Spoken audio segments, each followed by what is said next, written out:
How are we this morning? Good. Everybody lively after the dance number that we did here?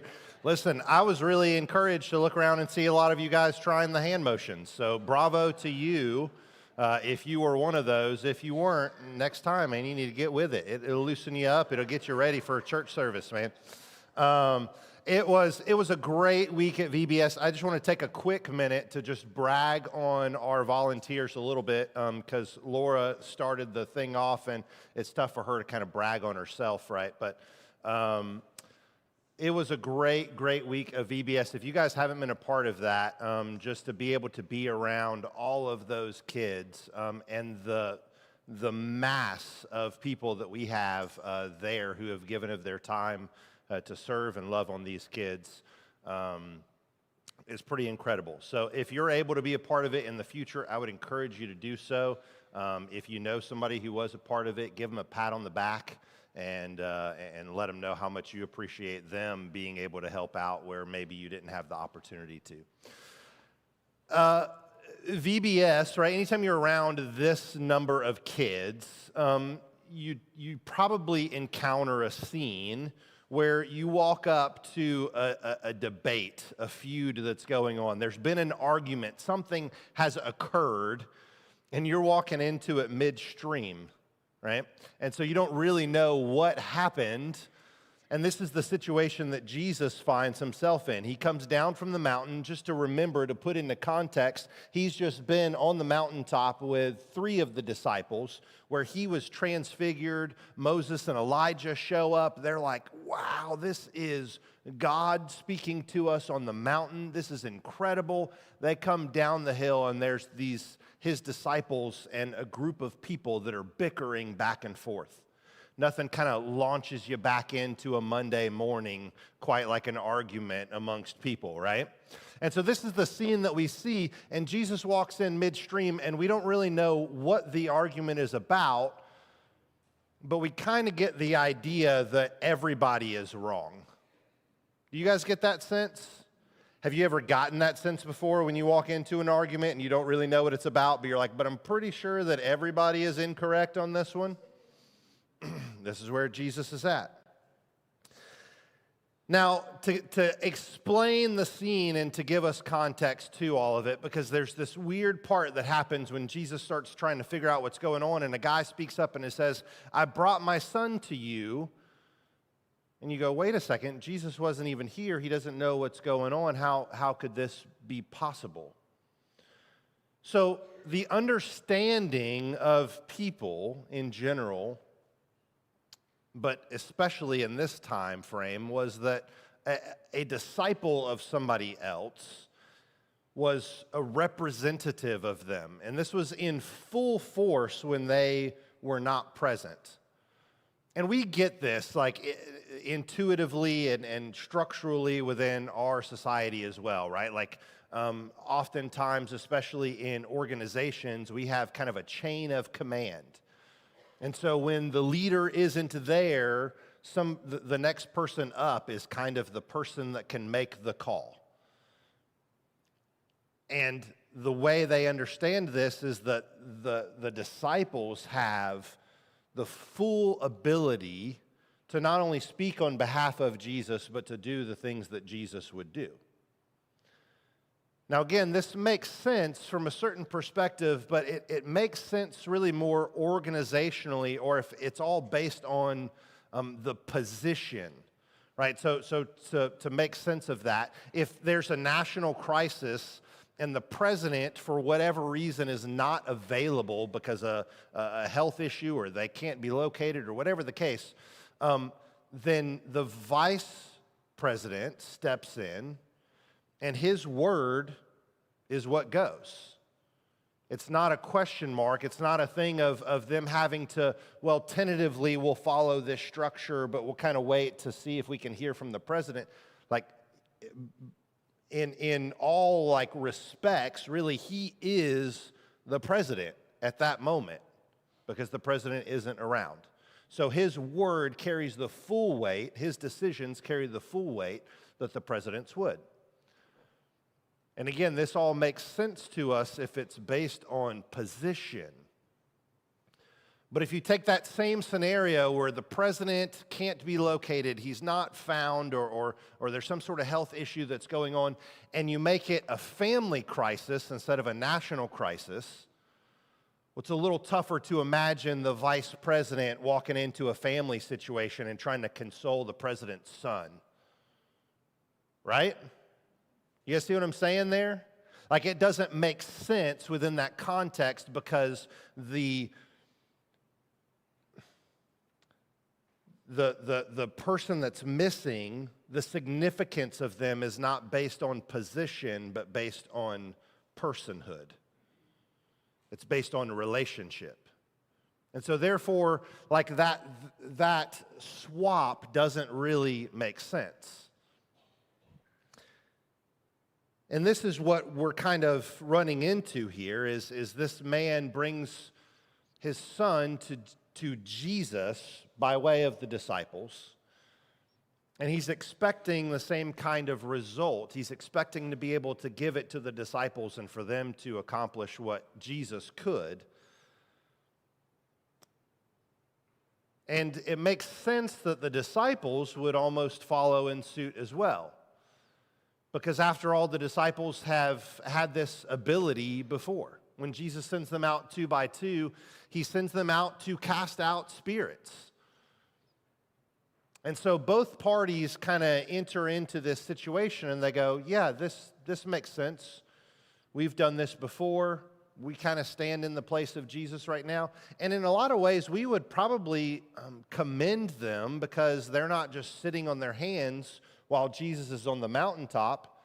They go, hey, let's show a little self-initiative here and let's continue the ministry that Jesus has started while he's away.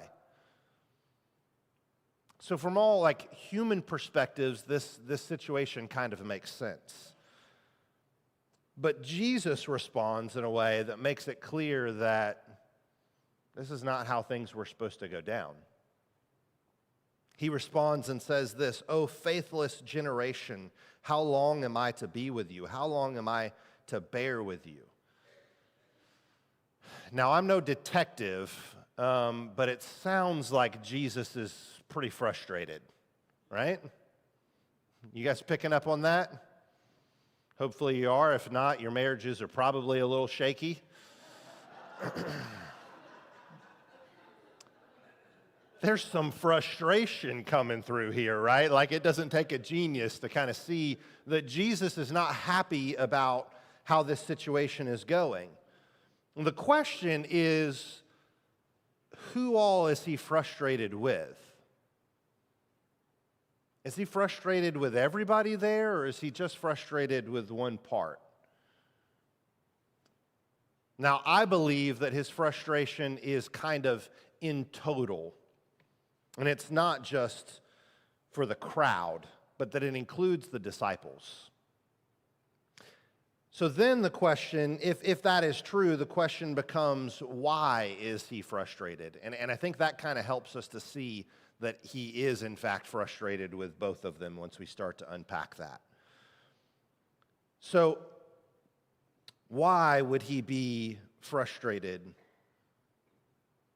with the man? Why would he be frustrated with the crowd?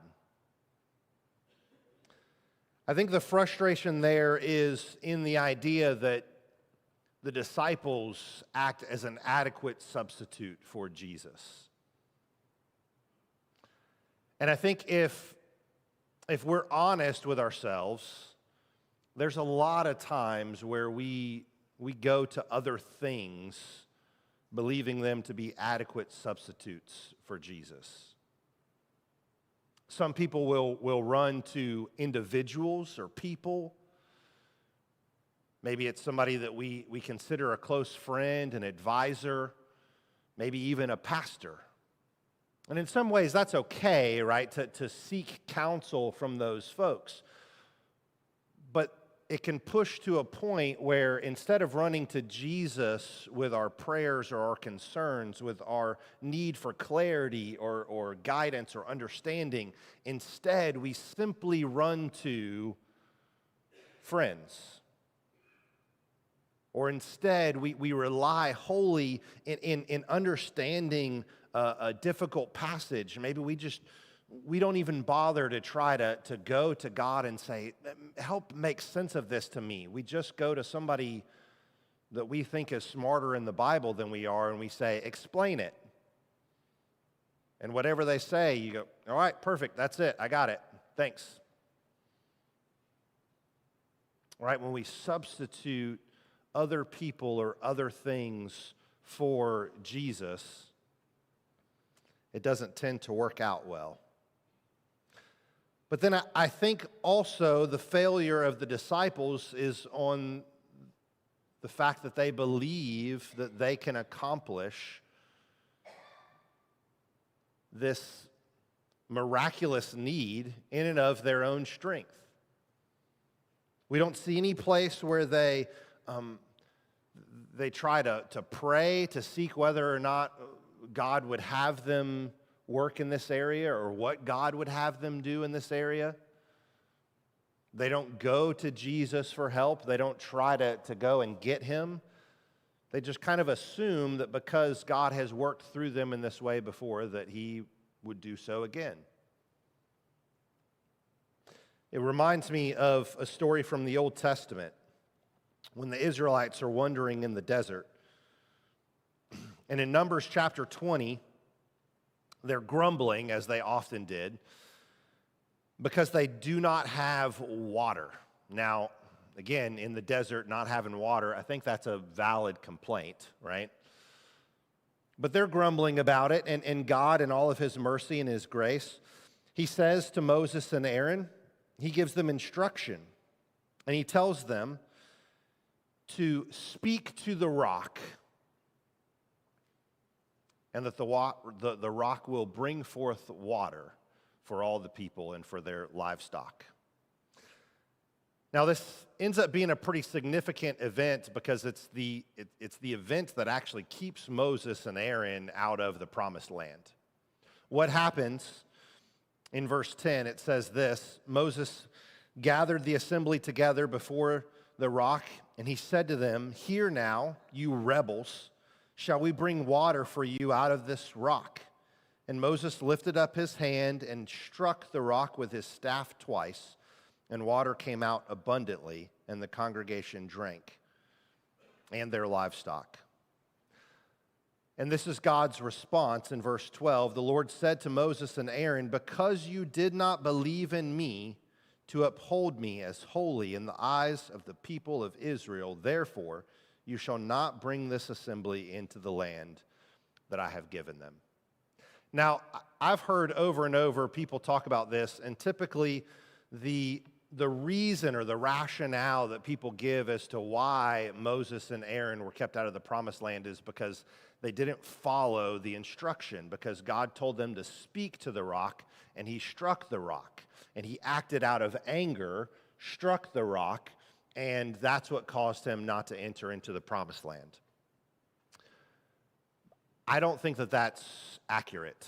It is accurate. I don't think that that's the reason that God kept him out. I don't think that it's because Moses was frustrated with the people. God was frustrated with the people on many occasions. And we see in this passage with Jesus that he's frustrated with the people. I think that this is the reason that they're kept out is because Moses says, "Shall we bring water out of this rock?" See, at best there, Moses is claiming partial credit. He's saying, do me and God have to bring water out of this rock for you guys? That's problematic, isn't it? Because Moses isn't actually doing anything to bring water out of this rock. He's following the instruction of God, but there's no power that's exuding from him that's causing this rock to miraculously bring forth water. That's best case scenario. Worst case scenario is he and Aaron are claiming sole credit for being able to bring water out of this rock. And see, verse 12 says, because you did not believe in me to uphold me as holy in the eyes of the people of Israel. So because you didn't show them that I was different, that I was distinct, that I was set apart. That's what holy means. That's the reason why you're not able to go in. Is because you acted like it was you that did something, when in fact it was me.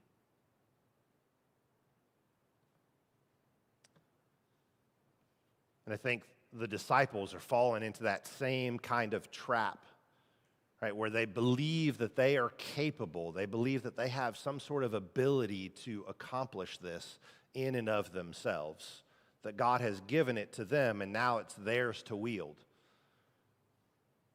But that's not the case. And we see time and time again in the Gospels, when the disciples are apart from Jesus, they tend to kind of fall flat on their face. Now, the result of this failure on their part is that it results in doubt on the part of the Father. And I think those doubts are seen twofold, and Jesus addresses both of them.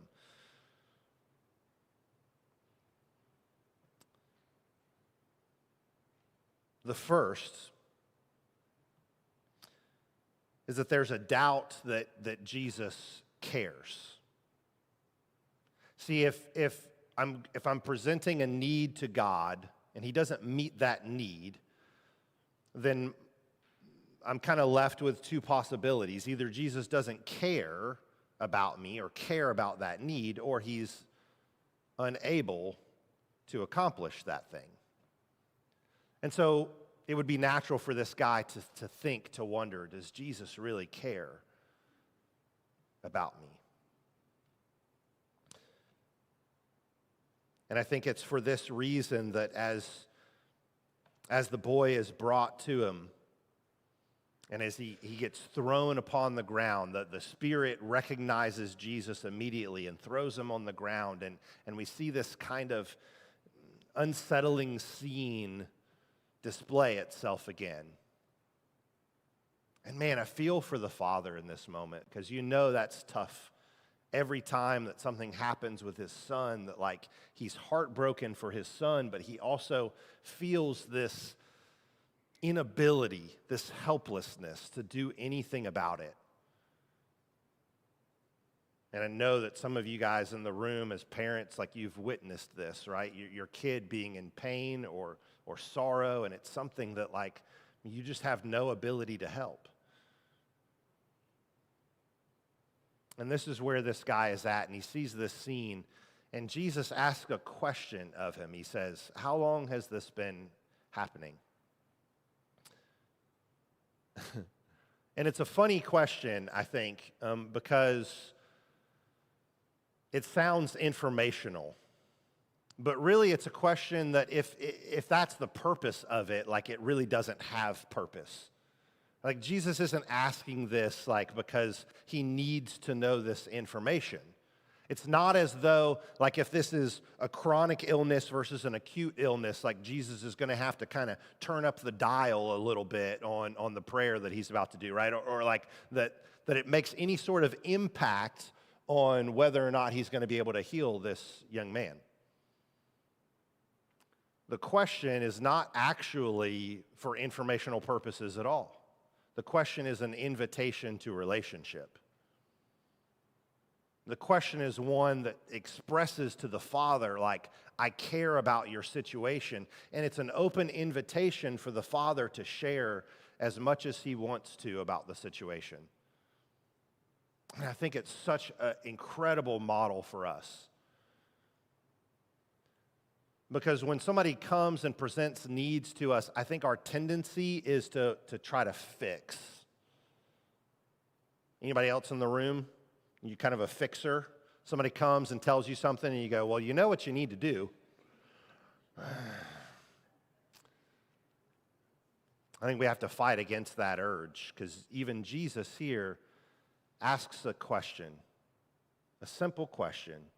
And notice that the guy gives him a lot more information than he actually asked. He asked how long it's been going on. He says it's since childhood, and often the spirit would throw him down on the ground or into the fire, into the water, because it's trying to destroy him. Like, he gives all these other details because it's really just a question. It's an open-ended question that invites the Father to share, because it says, I care about you. I care about your situation. Tell me what's going on. And that's the kind of thing that I think we should model and that we should do. When people have issues, when people have concerns, when people have prayer needs, ask a question. It can be one question, and it doesn't really matter what the question is, in all honesty, but a question that shows them that you're invested, that you care about them. It's an invitation for them to share and to open up and to offer whatever it is that they need to get off of their chests.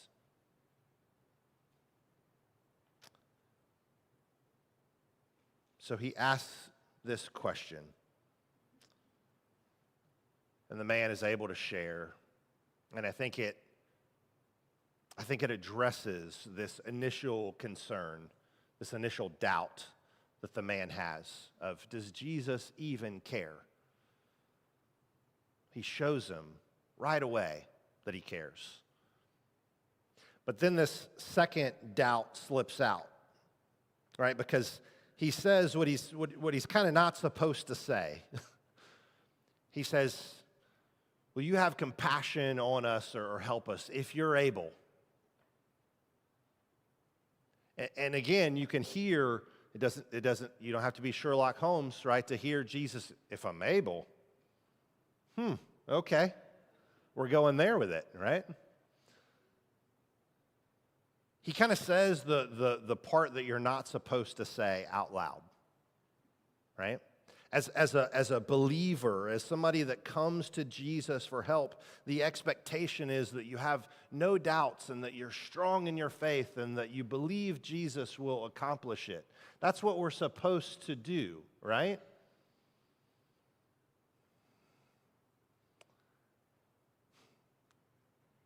But I don't think that that's actually authentic. It's not genuine. Right? The truth is that like faith is not this binary thing where it's either like you have faith or you don't have faith, right? It's not a 1 or a 0. Like faith is on this spectrum, and it almost always includes both faith and doubts. And this man is completely honest about that. No, I do believe, like you hear him respond immediately as Jesus says, all things are possible for those who believe. He says, I do believe. Don't get me wrong. I wasn't saying that I don't believe, but you got to help me with my unbelief, because the two are blended. They're always there in connection. It's not that we have faith or we don't have faith. The thing that we're called to do is to put our trust in Jesus, even if that faith at the moment is really, really small. Even if everything in front of us says this isn't possible.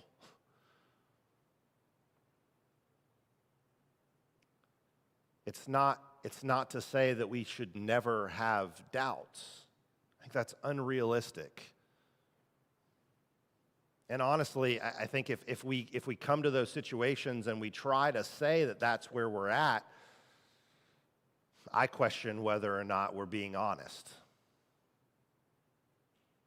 I think for many of us, we think that the expectation is that we're supposed to be fully believing. But what we see here is that there is this mixture of the two.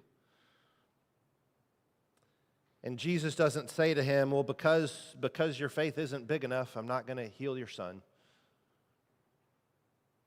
But this guy requests, I believe, help me with my unbelief. And Jesus shows up as Jesus and Jesus alone can do. And he casts the demon out of this young man. But then something interesting happens. The boy falls to the ground as though he's dead. In fact, everybody around thinks he's died because of how he collapses onto the floor. Now, it's debatable, right? Scripture doesn't really say whether, there's two possibilities. One is that he collapses, and because it's so sudden and because, he's laying there still, everybody just kind of assumes this, and Jesus goes, no, he's not. Or it's another one of those instances where everybody else is rightly thinking that somebody is dead, like the little girl in the upper room, and Jesus says, no, he's just fine. And he lifts him up, he raises him. I don't know. And ultimately, it doesn't really matter, right? Whether this young man kind of came to the brink of death, or whether he just, was exhausted and Jesus rejuvenated him, or whether Jesus fully brought him back to life. The point is that Jesus does a miraculous work in his life and cast out this demon. But I think that there is a point there for us to understand as followers and disciples of Jesus, is that sometimes when people have an encounter with Jesus, and sometimes when Jesus begins a transformational work in their life, sometimes that looks worse before it looks better. The Father is calling out for this boy to be freed of this evil spirit.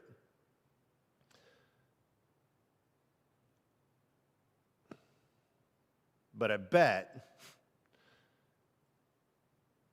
he wouldn't take that deal of, hey, freedom means your son passes away.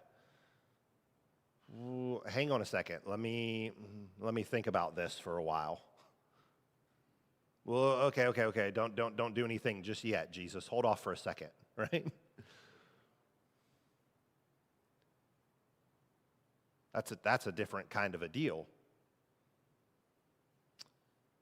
The reason I say that is because I think sometimes we approach Jesus, or we see other people who have approached Jesus, and sometimes things start to look a little worse before they start to look better.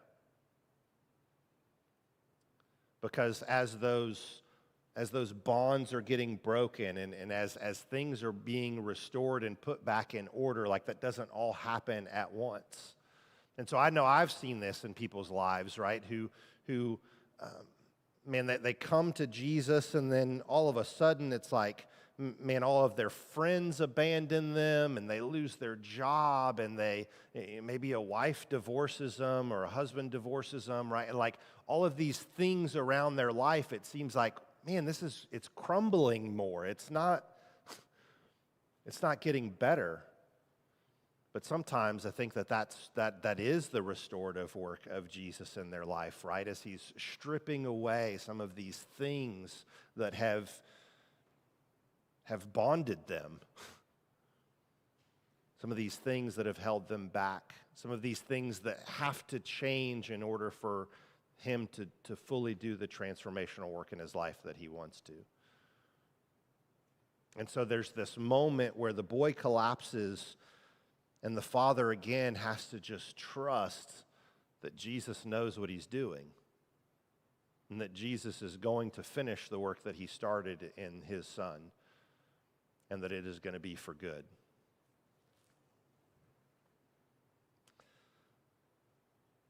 So all is well and good. The boy is restored. He gets up. And we see this moment where Jesus goes back into a private setting, a private room with his disciples, and they begin to ask him, like, why couldn't we cast it out? Like, why didn't this work like it did in the past? And I think this is the point where it really clicks that, like, Jesus was frustrated with them, right? Because he's instructing them that they did something incorrectly. He has to give them further instruction here. And what he says to them is, this kind cannot be driven out by anything but prayer. Prayer, because prayer is a response of our faith in Jesus. Prayer is a response that says, I'm aware that I am incapable in and of myself. I'm aware that I don't have the capacity or the tools or the ability to solve this need. I'm aware that the need is more miraculous than I am able to accomplish. And so I have to go to the only one that is able to do miracles, which is Jesus. Prayer is the point of all of this. Because to some degree, we're in the same position as the disciples, right? Like Jesus is not here with us bodily in form anymore, right? Like he is in heaven. And so we're here and we're still working to accomplish the mission and the task that God has set in front of us to carry out what Jesus sought to do on this earth. And how do we do that? We have to do it by prayer. We have to do it by prayer. Because here's the things, right? Like just to kind of recap what it is that we have to understand is, first of all, that we have to direct people to Jesus. We cannot buy into the lie that we are capable of doing what it is that they need. We can't buy into that. I think far too often, churches do buy into that. And so when people come with needs, we direct them to a program, we direct them to a process, we direct them to a book, we direct them to advice, we direct them to all of these other things. And then what occurs is, in essence, we become a secular humanitarian effort because we're trying to meet all of those needs with our own strength, our own abilities, our own power. So it can't be anything other than a humanitarian effort because God is not truly involved in it. But if we recognize that God is not about advice, God is not about modification, God is not trying to alleviate things, but God is trying to transform, God is trying to God is trying to wholly change a person's life, then we'll recognize that we don't have the ability in and of ourselves to try to meet that need. Now, God can use us. God can allow us to be a part of what He's trying to do in their lives, but if we try to do it in and of our own strength, we will fail. And our failures will result in doubts for that person. Because when somebody comes to the church and they're looking for help, ultimately they believe that they're getting help from God. And so we try to do it in our own strength, much like the disciples. If we fail, the doubt doesn't get cast upon us as individuals, the doubt gets cast upon Jesus. Do you care, or are you able? So we don't direct people to programs, we direct people to Jesus, and that's done through prayer. We don't assume to know how Jesus wants to work in a situation, or that He can do in us the thing that He's done in us before. But we seek to see how it is that He wants to address that need, which is done through prayer. We encourage people to trust Jesus in spite of doubts, to recognize that the goal is not to remove all doubt, but to trust in spite of the doubts that we have. Man, and this comes right out of Matthew 17. It's the same scenario, but in Matthew's account. And Jesus says to them, if you have faith like a grain of mustard seed, you will say to this mountain, move from here to there, and it will move, and nothing will be impossible for you. This is the response that He gives as to why they weren't able to do it, right? He says, well, you have to have faith. You've got to have really, really small faith in order to do this. But that part is done by prayer. And then remembering and knowing that when someone encounters Jesus, things may Things may look a little worse on the outside to start with, and to trust that God is still in control and that God is doing something there, and to encourage them to continue to pray and put their faith and trust in God.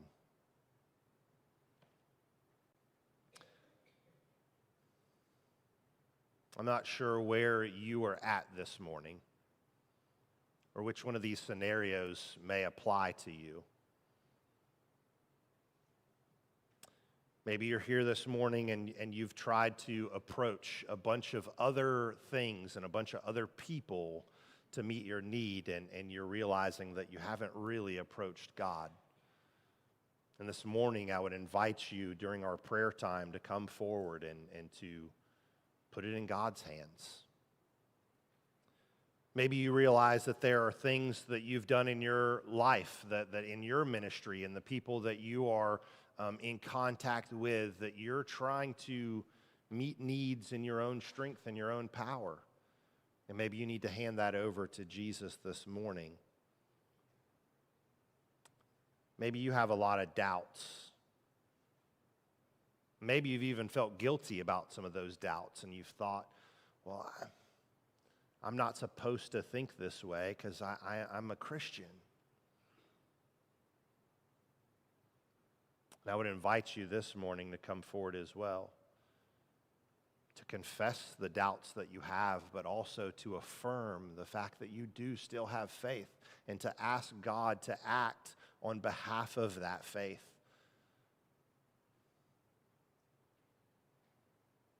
Or maybe there's somebody in your life that you feel like is going downhill. They're getting worse. And maybe you need to come forward and pray on their behalf and ask that God would continue to allow them to trust in Him despite their circumstances. That God would maybe allow you to continue to trust in Him despite their circumstances.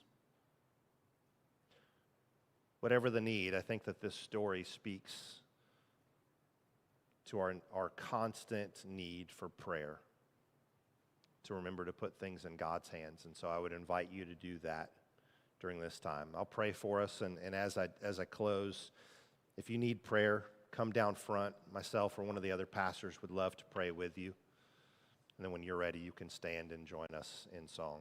Dear Lord, I thank you for today. I thank you for your word. I thank you for the example that it gives us.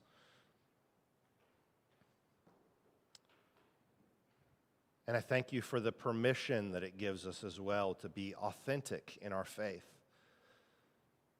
That we can understand that we don't have to be perfect, that we don't have to have it all together, that we don't have to be without doubts, and that you're willing to meet our needs in spite of any of those shortcomings. So, Lord, I pray that we would bring our needs directly to you, not to some other person, to some other thing, not even to something that is a proxy of you, Lord God, but that we would approach you directly, knowing that it's only you who can work those kinds of miraculous situations in our lives and in our friends' lives and in our families' lives. I pray that you would meet those needs, and I pray that you would give people this morning the willingness to confess where they have fallen short, to follow the example of this man, and to, in the same breath, confess their belief in you as well as their struggles and their doubts, and to allow you to act on their behalf. I pray it all in Jesus' name. Amen.